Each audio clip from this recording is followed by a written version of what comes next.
Suddenly it's through. Great chance for the opening goal here for Real Madrid. Mbappe! Rodrigo twisting, turning, placing. No. Vinicius. ঠিক আগের রাতেই জিতলেন বর্ষসেরা খেলোয়াড়ের তকমা এবং পরের রাতেই জিতলেন ফিফা ইন্টারকন্টিনেন্টাল কাপ। একেই যেন বলে সোনায় বাঁধানো কপাল। কথায় আছে উপরওয়ালা যখনই দেন দু হাত ভরে দেন। তাই তো ভিনিসিয়াস ফিফা দি বেস্ট জিতার পরদিনই জিতে গেলেন ইন্টারকন্টিনেন্টালের ফাইনাল। গতরাতে ইন্টারকন্টিনেন্টাল কাপ ফাইনালে মেক্সিকান ক্লাব পাচুকাকে ৩-০ গোলে হারিয়ে চ্যাম্পিয়ন হয় রিয়াল মাদ্রিদ। যেই লুসাইল স্টেডিয়ামে মেসির রূপকথার গল্প লেখা হয়েছিল, সেই লুসাইলেই মাদ্রিদ জিতল আন্তঃমহাদেশীয় কাপের ফাইনাল।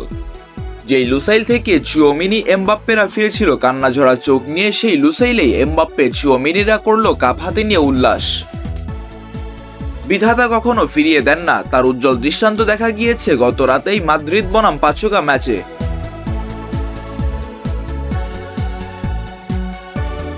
ভিনির ফিফা দি বেস্ট পাওয়ার রাতেই কাপ জয়, এমবাপ্পের লুসাইলেই কাপ জয়।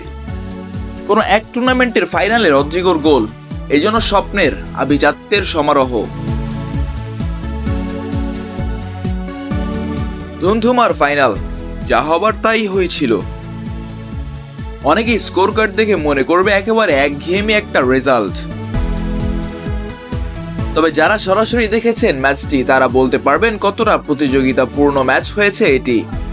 রিয়াল মাদ্রিদ যেমন ছেড়ে কথা বলেনি, ঠিক তেমনই পাচুকাও চোখ রাঙিয়েছে, টক্কর দিয়েছে শিয়ানে। তবুও লাভ হলো না, স্প্যানিশ পরীক্ষায় পাশ করতে পারল না, আনচেলত্তির কাছে ধরাশায়ী হলো ক্লাব পাচুকা।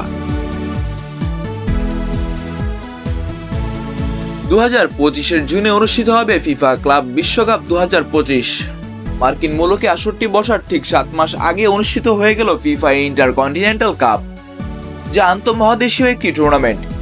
সেই টুর্নামেন্টের চ্যাম্পিয়ন দল রিয়াল মাদ্রিদ, রানার আপ দল ক্লাব পাচুকা, সেমিফাইনালিস্ট দল আল আহলি, কোয়ার্টার ফাইনালিস্ট দল বোটাফোগো এবং আল আইন। নকআউটের প্রথম দল ছিল অকল্যান্ড সিটি।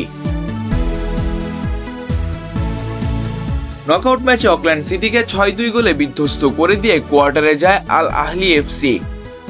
এরপর কোয়ার্টার ফাইনালে আল আহলির মুখোমুখি হয় আল আইন এবং বোটাফোগোর মুখোমুখি হয় ক্লাব পাচুকা। বোটাফোগোকে 3-0 গোলে ক্লাব পাচুকা এবং আল আইনকে 3-0 গোলে হারিয়ে সেমিতে যায় আল আহলি।